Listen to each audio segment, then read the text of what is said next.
এই আমার বাসার সামনের রাস্তাটা দিয়ে আমার ক্লাসে যেতে সর্বোচ্চ 2 থেকে 3 মিনিট সময় লাগে।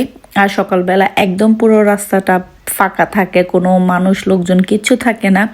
আর এই রাস্তাটার মধ্যে দেখুন, একটা রাস্তার মধ্যে আমি প্রায় 5 থেকে 6 কালারের গোলাপ ফুল দেখতে পেলাম, কিন্তু কোনো গ্রাম নেই গোলাপ ফুলগুলির, কেন যে তাই বলতে পারি না। আর এই হচ্ছে আমাদের মার্ক প্লাস, যেটা হচ্ছে আমাদের এই শহরের সেন্টার। একদম সকালবেলা ফাঁকা থাকে, মাঝখানে একটা বাঙালিদের মতো উঠান আর চারপাশে হচ্ছে দোকান। আর একদম বিল্ডিংগুলিও না উপর দিকে কেমন বাঙালিদের ঘরের মতো দেখতে, তো দেখতে খুবই ভালো লাগে। তো বড় বড় শহর যেগুলি আছে ওগুলির মধ্যে হচ্ছে বহুতলা ভবন আছে, তো আমাদের এদিকে নেই।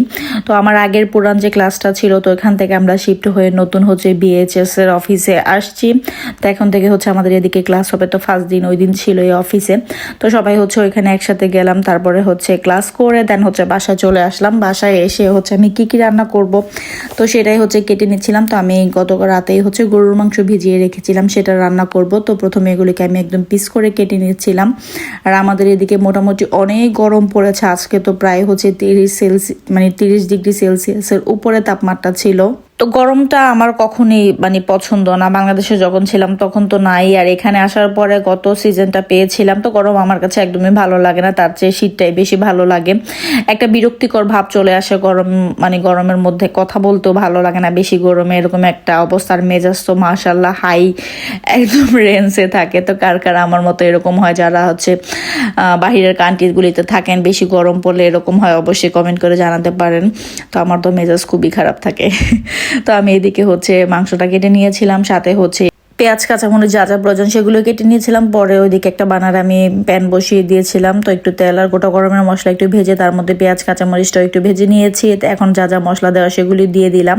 আর এখানে আমি একটা পেস্ট করে নিয়েছিলাম, এখানে আলু বোখারা, কিশমিশ, টক দই আর হচ্ছে বেরেস্তা, পেঁয়াজ বেরেস্তা দিয়ে ওইটাকে ব্লেন্ড করে নিয়েছি। দেন হচ্ছে ওই মশলাটাও দিয়ে দিলাম, সাথে দিয়েছিলাম একটু জয়ফল জয়িত্রী বাটা। দেন ভালো করে কষিয়ে মাংসটা দিয়ে কষিয়ে নিব। পাশাপাশি আমি হচ্ছে অন্যান্য কিছু রান্না করেছিলাম, একটু শুটকি রান্না করেছিলাম, একটু টমেটো টক রান্না করেছিলাম। তো সেটার ক্লিপ আমার নেওয়া হয়নি, তো খুবই তাড়া ছিল।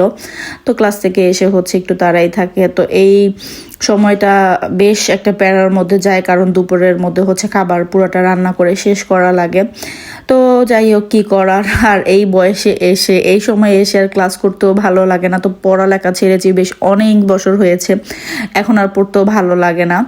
তো আর বিশেষ করে অন্য দেশের ভাষা গ্রামার তো একদমই মাথায় মনে হয় যে কিছুই যায় না, মাথার উপর দিয়ে সব চলে যায়। তো কি করা, যে দেশে যে নিয়ম থাকতে হলে ওদের ভাষা শিখতেই হবে, সার্টিফিকেট পেতেই হবে। তা আল্লাহ মাবুদ ভালো জানে যে এক চান্সে পাশ করতে পারবো কিনা। তো সবাই দোয়া করবেন আমার জন্য, যাতে আমি এক চান্সে হচ্ছে বেআইনসটা কমপ্লিট করতে পারি। চেষ্টা তো আর কম করতেছি না, বাকিটা হচ্ছে উপর আল্লাহর হাতে। তো যাই হোক, আজকে ছোট একটা ভিডিও, আশা করি আপনাদের ভালো লাগবে। যদি ভালো লেগে থাকে তাহলে অবশ্যই একটি লাইক দিবেন, আর ভিডিও সম্পর্কে কোনো মন্তব্য থাকলে অবশ্যই আমাকে কমেন্ট করে জানাতে পারেন। তো আজকে এই পর্যন্ত, সবাই ভালো থাকবেন, সুস্থ থাকবেন। আসসালামু আলাইকুম, আল্লাহ হাফেজ।